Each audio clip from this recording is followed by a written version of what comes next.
Hello there, welcome to Genesis Models. My name is Bob Wood and welcome to this inbox review where we're going to be taking a look at the Fairey Barracuda 1/48 scale by Trumpeter. Really cool kit. It has been released this year 2025 as a brand spanking new tool, and it's going to cost you around about the £60 mark.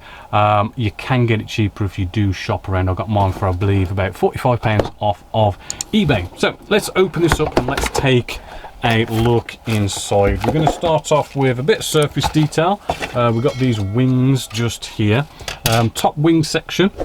Hopefully, as you can see, we do have bags of detail on this, all sorts of recessed panel lines, recessed rivets. Maybe the recessed rivets are a little bit in your face a little bit, but if you're careful with a wash, you can, stop that from coming to the foreground so much if need be. Even a bit of raised rivets, I can just feel there where it appears to be due.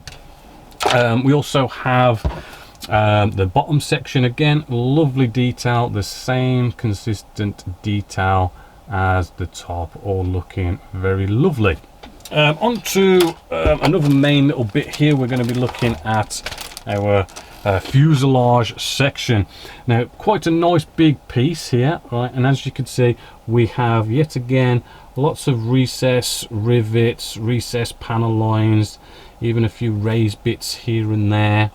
And you can have the wings in the folded position, so there's a little bit of detail going on in there, even like a raised panel just there to add a bit more detail, and looking very good and consistent throughout.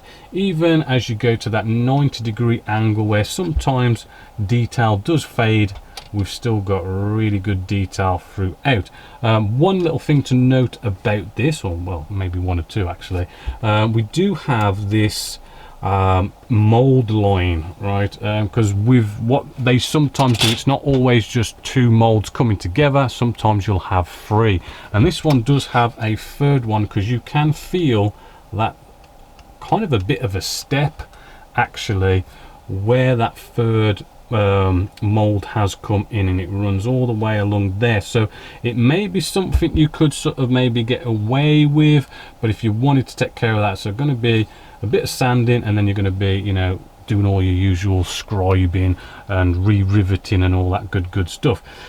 We do have an instrument display panel here. Maybe, sorry, a bit off camera, maybe a little bit light on the detail, but it is there. Got sort of like a bit of mesh going in there for the air intakes. Little bit of wires going on here for probably the whole wings folded scenario. Even on I'm assuming this is like some sort of wheel well doors or something to do with the folding. We've still got that nice bit of surface detail rivet work going on there as well. Same with the opposite side as well with the detail. It is nice and consistent, and does also have that third mold line, bit of a raised bit to deal with there. On the inside, we do have then there's going to probably be a lot of interior detail with this kit, because it's quite a big canopy. It literally goes from one end to the other, so could be a lot of internal detail, and it does look good. We've got some good crisp showing all the buttons, wires, hoses, all sorts, but then we do start to see, as you've probably guessed, we've got eject pin marks kind of just coming all over the place here, and I think those are ejector pin marks, quite big ones, and sort of close to the detail as well, which is going to make that a little bit sort of hard. Maybe something your mom are either going to deal with, or you're going to try and fill and sand it, but because it's so impacting all this detail, it's going to be a bit of a tricky one to sort out. Same goes for the opposite side. I mean, there's different panels and dials kind of on this side, but yes, we've got those ejector pin marks on there. So that is the fuselage section. We then kind of move into bits and bobs here. We've got all sorts of internal detail. As you can see, more dials, lots and lots of dials and boxes with buttons and all sorts going on with this to really hopefully make a nice good interior. Again, all sorts of lovely kind of crisp hoses there as well.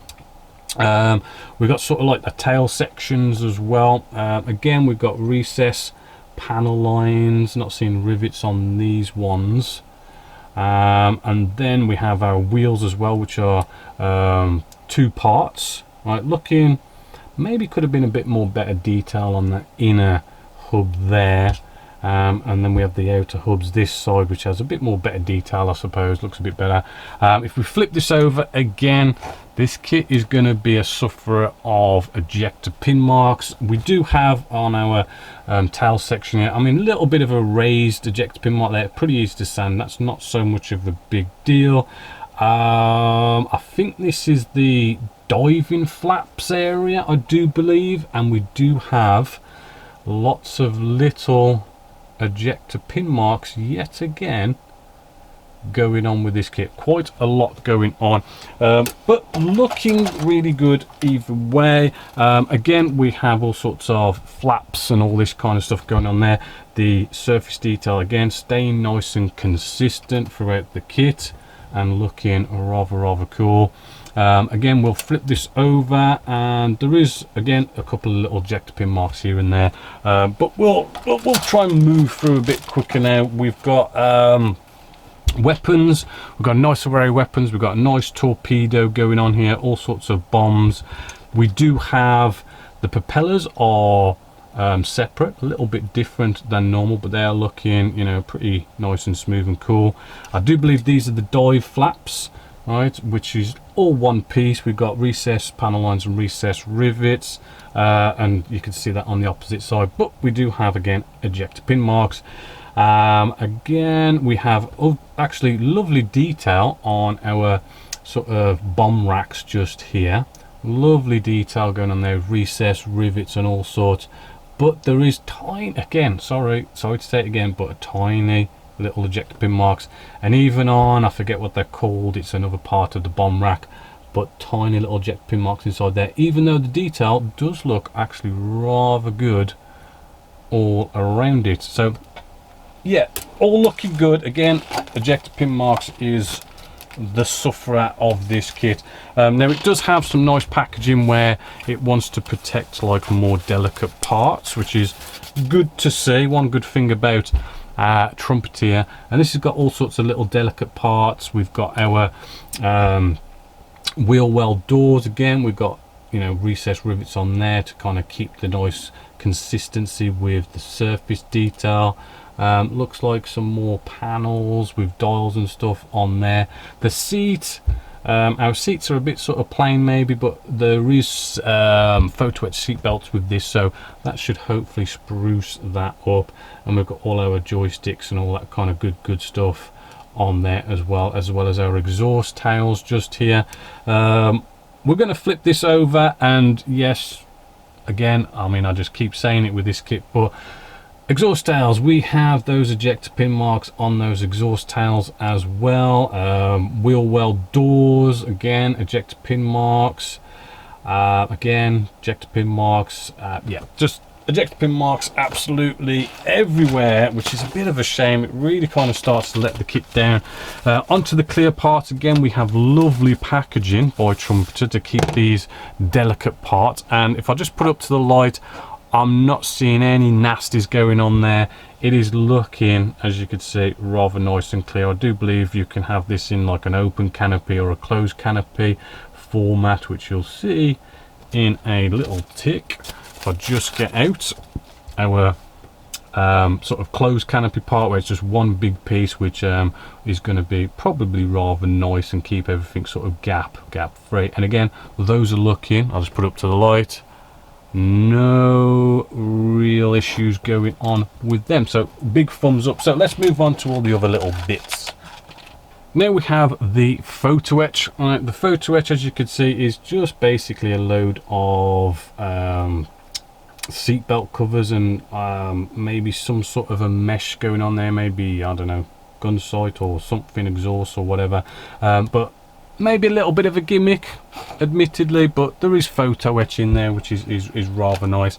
The actual decals do look good, which actually we do also get canopy masks as well, which is going to be good because there's going to be a lot of like masking up to do so, and they do look good there and nicely numbered so you know where you're going. Let's have a quick look at the decals or decals, right? And what we can see that we do have all this instrument display panel detail on there as well. Some of it may be looking a bit basic. You are probably going to be better off painting that, but a lot of dials is going to be good for doing your dials as well, unless you go aftermarket parts. And then looking at the rest of the decals, pretty sort of simple really, not majorly much going on there. Everything looks like it's in registry and not sort of out of place or off center or something, and does look good. I can't remember how good Trumpeter decals were. I think you had to use things like Mr. Mark Softer and Setter, but I don't think they're too bad from memory. I haven't done a Trumpeter for a while. So that's that. We're going to now look at the instructions and see how this goes together. So what do we get? We get a little bit of the first part and what sprues we've got going on, and it's going to start off with cockpit, so pretty simple, showing you where the seat belts go. It's not in color. It does look like it's going to get you there in the end. It is sort of showing, you know, obviously, you know, what number the pieces are, what photo etch pieces there are. It's even giving you color call outs as well, so we've kind of got everything we need, and it is sort of noting when decals need to go on as well, so everything does seem to be there. And then we do have, you know, there's more than one pilot in here, more than one person in here, sorry, and as you can see, this is going to build up to be quite a bit of a cockpit area going on. I'll just drop something, sorry. As I say, there's quite a bit of ejector pin marks inside the fuselage, so I'm not sure how much you're going to see that to sort of be like, do we really need to take care of it? And then we've got the bits going on in the fuselage, and we've got sort of like the big sort of plonk of the cockpit area. Bring those two together. Doesn't look like there's much going on there to really worry about. Fuselage halves together again. This is looking like a bit of a normal sort of World War II kind of fighter. I know it's a bit bigger than a World War II kind of fighter, but it kind of seems to have that same sort of concept of it going together. It is going on about the canopy at this stage, which you might not want to put on at that stage, but this is how you put it all together. Kind of looks a bit complicated, but I do believe that is going to get you there in the end. Exhaust tails going on and all sorts of little bits on there, as well as starting to build up the wing section and the tail section.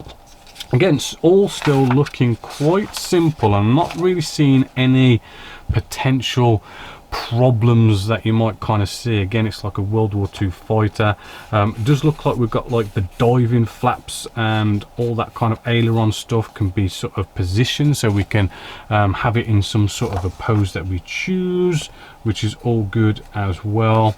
And it does look like we've got like lots of detail bits, right, which is going to sort of do our leading edges to show a nice bit of detail off there as well, which is rather cool. And moving along, we are basically almost done. It does look almost quite simple if you want to choose to open or have your wings in the folded position. Like, looks a lot more simpler than a lot of others, which is potentially cool. Whether there's going to be a problem there, I mean, normally when you've got this folded option, that if you don't want it folded and you want them in the normal position, that there can be that sort of join line where it meets the fuselage, of something to take care of. How good or bad that's going to be, I'm not sure. And then moving along, we've got our propellers and all this other little bits and bobs, which basically finishes it off. Again, wheels, all your little bits and bobs, nothing to write home about. You've got all your different weapons choices that you can go with, and you're there. I mean, it kind of almost seems a bit more complicated than a normal fighter, but it does seem to build like a normal fighter, which is rather cool. We then have marking wise, 3 separate markings. We do have What's this one? HMS Victorious 1944. I do like this kind of camo pattern as well, to be fair, and this one is probably looks like the one with the best sort of markings on there, which is going to probably look the nicest. We do have the colour call outs as well for Mr. Hobby, Vallejo, Model Masters, Tamiya, Humbrol, and all those goodies. And then, as I say, we've got another 2 sets of markings, quite similar, but this one, HMS Illustrious in 1944 and HMS Formidable 1944. So yeah, cool set of markings. So all in all, this kit, to kind of summarize it, it does look like a good kit. We do look like we've got good surface detail, good interior detail, good canopies. Trumpeter's normally good on their fit, so hopefully it does fit together rather well. Other than that, it's definitely a big thumbs up. It's just, you know what I'm going to say, the ejector pin marks are actually quite bad on this kit, and considering it's a 2025 new tool, kind of a bit shameful the amount of ejector pin marks in those sort of places you don't want them to be. It's kind of something that manufacturers should know by now, you know, steer away from putting your ejector pin marks in nasty places. That, and maybe a bit debatable on a £60 price tag. I think it could be a little bit lower, but again, that's debatable, and you know, we do get it imported over into the UK, and it costs different prices in different countries. But apart from that, I do think it's a big thumbs up, and it really is on my list of builds to do, of like probably a rapid video build or a step-by-step video build or something like that. I do want to build it. So other than that, hopefully you have enjoyed the Barracuda by Trumpeter 148 scale. But as always, until next time, my name is Bobby Waldron, this is Genesis Models, and I'll catch you later.